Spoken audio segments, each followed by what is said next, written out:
മനഃശാസ്ത്രത്തെ പ്രോത്സാഹിപ്പിക്കുന്നതിനും മനഃശാസ്ത്രം എന്ന വിഷയത്തെ ജനകീയമാക്കുന്നതിനും വേണ്ടി ഞങ്ങൾ സൈറ്റ് ഫെസ്റ്റ് എന്ന പേരിൽ ഒരു മനഃശാസ്ത്ര ഉത്സവം എല്ലാ വർഷങ്ങളിലും സംഘടിപ്പിക്കാറുണ്ട്.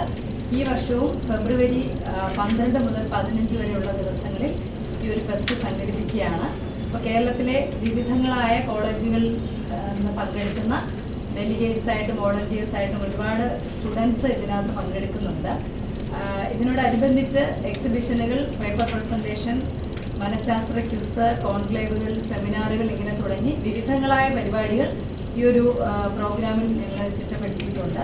അപ്പം അത് ശരിക്കും കുട്ടികൾക്ക് ഇത് വന്ന് കണ്ടുപോകുന്ന അല്ലെങ്കിൽ പാർട്ടിസിപ്പേറ്റ് ചെയ്യുന്ന കുട്ടികളെ സംബന്ധിച്ച് ഇതൊരു ട്രെയിനിങ് പോലെയോ ഒരു ഇന്റേൺഷിപ്പ് പോലെയോ വളരെയധികം പ്രയോജനപ്പെടുന്ന തരത്തിലാണ് കാര്യങ്ങൾ നമ്മൾ ചിട്ടപ്പെടുത്തിയിട്ടുള്ളത്. ഇതിനകത്ത് ഒരുപാട് അതിഥികൾ ഈ പ്രോഗ്രാമിൽ ഇങ്ങനെ വന്നു പോകുന്നുണ്ട്. അപ്പോൾ ഇതിൻ്റെ ഉദ്ഘാടനം നിർവഹിക്കുന്നത് നിഷ്, ബഡ് സ്കൂൾ, സ്മൈൽ എന്ന് പറഞ്ഞ പ്രോജക്റ്റുകളിലെ റെപ്രസെൻറ്റേറ്റീവ്സാണ് ഈ പ്രോഗ്രാം ഇനാഗുറേറ്റ് ചെയ്യുന്നത്. പിന്നീട് Gopinath Muthukad sir, Kishore Sathya, Kishore cine artist, Jagajeevan, ശാസ്ത്രാഹിത്യ പരിഷത്തിൻ്റെ ജഗജീവൻ സാർ തുടങ്ങി ഒരുപാട്, പുഷ്പവതി, സിംഗർ പുഷ്പവതി, അങ്ങനെയുള്ള ഒരുപാട് അതിഥികൾ ഈ പ്രോഗ്രാമിൽ പങ്കെടുത്ത് ഓരോരോ സമയങ്ങളിൽ ഈ പ്രോഗ്രാമിൽ പങ്കെടുത്ത് ഞങ്ങളെ ആശംസിക്കാൻ വേണ്ടി എത്തിച്ചേരുന്നുണ്ട്. ഇത്തരത്തിലുള്ള വിവിധങ്ങളായ പരിപാടികളാണ് ഞങ്ങൾ ഈ സൈറ്റ് ഫെസ്റ്റുമായി ബന്ധപ്പെട്ട് ചെയ്യാൻ ഉദ്ദേശിക്കുന്നത്.